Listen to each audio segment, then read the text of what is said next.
my rosemary looks pretty dead because there's no leaves, but I'm going to show you 2 ways to find out whether or not your plant made it through the winter. The first thing you can do is the bend test. So if your plant's alive and you tug on a stem, it should just bend and not break.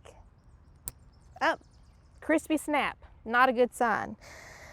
So obviously this one's dead, but that's how you would tell. And the other way is to use a knife and do a scrape test under the bark to see if you can find anything green right under there. I don't see anything green. It just looks kind of a tan, dead color. So unfortunately, this rosemary, like many rosemaries in our area, didn't make it through the winter.